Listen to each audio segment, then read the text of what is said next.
Let's talk about fatherless issues. Okay, so what happened is last year at CPAC, I'm with Dad Talk today, and it was founded by Eric Carrol. I'm going to have him come over later on.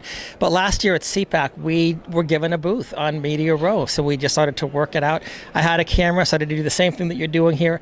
But the issue of fatherlessness and family breakdown is the biggest issue, I think, facing the country. Our Texas State Chairman, Alan West, says fatherlessness is the biggest issue in society. You've heard Candace Owen speak about this. Why is that? Because when you talk about family breakdown, you are destroying the essential unit of society. And when you destroy the essential unit of society, that's when you have to have what? Government programs come in. You need to have a new daddy, which is your government, a new mommy, which is the government. But what communists found out when they were breaking down the family, they said there is nothing that can replace the love of a natural mother and father. No government agency can do that. Breakdown taking place, that is the precursor to a lot of the stuff that we see going on right now. The issue of fatherlessness from a little bit of a different angle. Whenever a father is missing or a mother is missing, it's a tragedy. But when the state actually mandates fatherlessness so that the state can make money off of divorce or child support payments, the state is saying, we're going to come in, we're going to save the children. But what they are doing is that they are often making one of the parents a visitor to the children. And often the father or the mother, they want to be with their children on a daily basis, and they are forbidden from doing so, sometimes under the threat of law. Sometimes people are thrown into jail because of these things.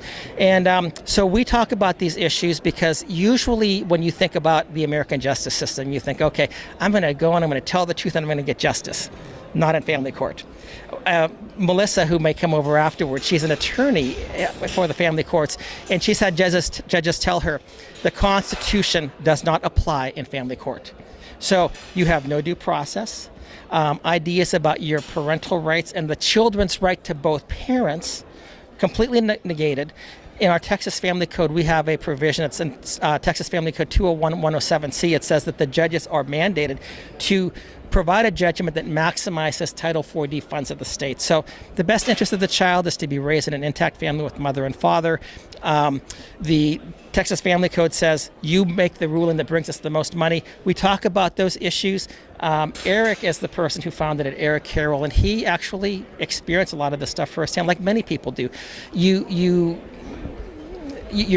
devastated that you can't see your children, whether you're a mother or a father, because it happens to both sexes.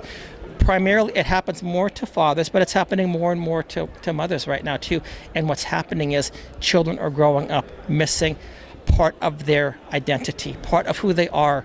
And a child's mind, where's daddy? Where's mommy? How come they're not here? Do they love me? Why do they, those things. And I told where you're right, none of those were there. So I focused all my energies in school. Right. In school. Right. And that's why we have to have the best public education possible. Right. We fight for that. Right. We fight for getting and increasing teacher standards and student standards. Yeah. And so tell me, who needs to be listening to your Dad Talk show? I think everybody in America, quite honestly, because again, I mean, the issue of, and I'm going to say it even beyond fatherlessness or mandated absentee fathers, the idea of the breakdown of the family is the number one issue. It impacts so many different things. It impacts how many taxes you pay.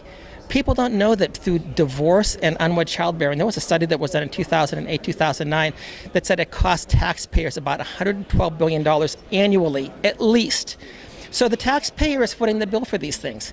But then when you look at children, what happens when their reading comprehension, their reading levels are a couple of grades behind? Often it's family structure. What happens when children drop out of school? It's often because of family structure. What happens when you have broken families? You have an increased crime rate. You have increased incarceration. You have out-of-wedlock pregnancies. You have abortions. You have mental health issues. You have physical health issues. Every single issue, you are more susceptible to being trafficked by human traffickers. Exactly. So everybody and every single person, every legislator, the president of the United States, every governor, every judge, everybody needs to hear this, because this is the number one issue. It's the source issue for many other problems that we have. And thank you for letting me talk about it. Well, thank you so much, because it's all about the foundation. It is. The foundation, and the foundation is the family. The foundation is education. And thank you so much for being on the show. I hope you accomplish everything you want this year at CPAC. Thanks.